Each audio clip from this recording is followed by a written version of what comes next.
Okay, so Terrormisu, and first of all I do want to thank you, whoever made it to this point in the video, because that boss fight just took freaking ages, and honestly, some of that is my fault. I mean, the 2 minutes that I spent trying to draw hearts with the artist form, which was a complete disaster, because like I said, in previous videos, the Nintendo DS is not built for complicated stylus work. So trying to draw a heart, like just a stereotypical heart with the butt thing on the top, is fucking almost impossible. Like, it has a higher than 50% failure rate. And I know, yes, that having the ability to just heal yourself in the middle of combat with this ability is bullshit, but then again, I'm not the one who introduced it to the fucking game, so, you know, Suzak, you need to frickin' pick what you want to do. If you want to have this healing mechanic where I can just draw health and get it, then you need to make it work, and if it doesn't work, maybe try explaining that in the tutorial. Anyway, I just wanted to bitch before I started about the frickin' minute and a half that I spent just trying to draw hearts over and over and over again, and mostly just getting shit all the time. Now, Terrormisu, if you followed this series, looks like a character that we've seen before. Tiramisu, who we actually met, I believe, either slightly before or at the Dolphin Castle. Because that's the point where the game was introducing all of these ethereal characters, and it was a ghost castle, so it just kind of made sense that Tiramisu happened to be there. And she was helping us out, you know, she was giving us encouragement, standing beside us in boss fights. She possibly did something to help a couple of times throughout the game. I don't remember her really doing much other than standing there, and she was a magical entity who just wanted to help out Wario at the time. Well, turns out that she's actually the ultimate devil monster, who was trapped in the completed Wish Stone that Wario put together because no one told him not to. And now she's a giant monster and we have to kill her. That's fun. It's kind of interesting. I don't think I've ever seen another point, possibly, other than Resident Evil Code Veronica, where the final boss of a video game was actually this stereotypically beautiful. Like, this would be like if the final boss of New Super Mario Bros. Switch was Princess Peach. Or if they actually wanted to make a canonical and have us fight a canonical Bowsette who's just Bowsette and not even attempting to look like Bowser. The only other time I can think that canonically they got this close to the same thing in the Mario series was the boss fight at the end of Mario and Luigi Superstar Saga. And that was just kind of a poor design choice and not really the intention of, God, I can't remember the final boss's name off the top of my head. It was the Bowser that had slight boobs on himself because Bowser was fused with the... Again, I really can't remember the name. Oh, it was Boletta. I'm pretty sure that was it. So, yeah, that's really the only time I can think they got this close to that sort of idea. Thankfully, Nintendo and Suzak did not stick to it very long, and the boss fight basically just became a battle against a bunch of backgrounds because Terrormisu was just throwing on masks over and over again to try and kill us. It's a complicated boss fight, not one of the most complicated I've ever seen, but this is definitely a 3-form fight. And the problem is that it's a very complicated boss fight that, like old Rareware bosses, like old DKC bosses, do not checkpoint between the phases. So if you fuck up fighting the Fire Mask, then tough shit, you're out of luck. That's kind of just how the save system works, which really isn't a fun way to do things, which is why there were just a ton of cuts throughout this video if you watch the whole thing.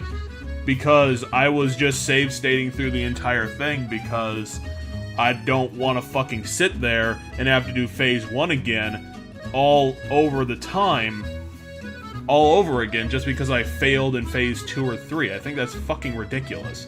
That you're just making us redo shit, take possibly more damage, and just making us repeat things that we've already beaten. And that's the thing that gets me about these multiple phase boss fights that make us redo shit, is that that isn't really a part of the challenge. Like, we've beaten the challenge already. You're just punishing us for failing at challenges that we had not gotten to yet, and possibly just making us redo the boss fight at Phase 1 when we've already beaten Phase 1 and we want to get back to Phase 2 or 3. It's fucking absurd. And the other thing that's absurd is that Terrormisu, it isn't exactly Toho, but Jesus Christ, this is a bullet hell boss fight if I ever frickin' saw one. Phase 2 especially was the worst of the three. Phase 1's main problem was the water hazard, and the projectiles that you were meant to dodge don't exactly account for that, so it makes it really tough to dodge incoming attacks when you have to wade through all this water. Yes, going in the sailor form probably could have circumvented that problem, but then again, switching constantly is just a pain in the ass, so I guess it's just a choice of which pain in the ass you prefer to least deal with. I guess the other reason is that I just never really thought of that, and I was focusing, I suppose since the weak point gets appeared so infrequently that just being in Science Wario form to punch the weak point was a better option. But then Phase 2 happens, and Phase 2 is an ass ache. Just constant projectiles. And yeah, there's no water in this room, but when you're trying to dodge an attack that is either completely circular and spreading across the room, or 6 projectiles spreading across the room, it really doesn't matter since half the fucking projectiles in either scenario aren't even aiming for your frickin' character. And this is happening all the goddamn time. And let's talk about another problem that bullet hell boss fights suffer from, and that is visual noise. Visual noise is a fucking problem with any boss fight. Hell, any set piece that a video game wants to try. Because if you bombard a player with visual noise unnecessarily, it's a frickin' huge distraction. It hides the legitimate damage that you're trying to avoid behind a wall of bullshit. And it's not proving anything. Like, this isn't additional challenge. This is just bullshit on top of what the game is already requiring us to do, which makes it infuriating as hell. Because the weak point, I believe, of Phase 2 is Space Wario and his ray gun. So on top of having all of these projectiles from the gray mask just flying all over the place, and multiple masks just coming out of the walls at random points in time, it's really fucking confusing on top of the ray gun just flying all over the place because you can't predict where the masks are going to come out of. You can't predict where the weak point is going to be. So the best option is just flailing ray gun shots all over the fucking room and just hoping against hope that you hit something. And maybe with all this bullshit going on, you could probably understand why I was spending time trying to draw hearts to get my fucking health back. This is the only boss fight that I actually employed that specific ability of Artist Wario, because this is so freaking ridiculous. There was a point in the boss fight that I was legitimately save stating because I was almost dead, trying to draw hearts over and over again so that I could have some health reserve to continue drawing hearts and just get myself back up to something that is appropriate for fighting a boss this annoying. And then we get to the third phase, which thankfully, ironically, tones down the difficulty really fucking hard, because from what I could remember and what I saw in the footage, the only thing that the Phase 3 has going for it is flame waves across the room, which really isn't something you have to deal with because the game gives you a safety envelope with the platforms on either side, which is why I was able to frickin' stand there so long and constantly attempt to draw my health back with Artist Wario. And then when I finished that, I finally figured out that I could cheese the whole thing completely, because the platforms, which are the safety envelope for the boss fight where you can take no damage, is also, consequently, the perfect height for Dragon Wario to reach the fucking weak point, which doesn't move. So it's a completely pointless third phase. And speaking of completely pointless, the technical fourth phase of the boss fight, when everything turns back to reality, is also completely pointless, because Terrormisu is stunned for at least 60 seconds, and even if you fall down a couple of times, the only thing that at the end of the boss fight is requiring you to do is to jump up on the platforms and jump on Terrormisu once, and then the boss fight's over. We hit the ending cutscene. And I suppose the thing that really, it's not a huge deal breaker, but it's definitely detail against the boss's favor, is that because Terrormisu is this ancient god akin to a Cthulhian mythos type of thing, we can't kill Terrormisu, but considering she's so weakened, she gets resealed, which I usually take a bit of a problem with that in boss fights, because boss fights should be the be-all and end-all of a character arc. It should be the end of the villain, unless you are doing repeated encounters or some sort of comeuppance cutscene at the end of the game. It should be the be-all and end-all. When you beat a boss fight, especially one this challenging and slightly over the top, having the boss not be dead, or not be defeated at the very least, is very anticlimactic. Like, it's not, this obviously isn't a sequel hook, because this game was so experimental and weird that there's no way Suzak is going to sell Nintendo on making a sequel for Master of Disguise, despite how good it actually was in contrast to its incredible weirdness. So, pulling that carpet out from the satisfying ending just seems counterintuitive. Ultimately, I'm gonna say that Terrormisu, even though not being the worst example, is definitely not the final boss that this game should have went with. It's probably not the final boss for any game.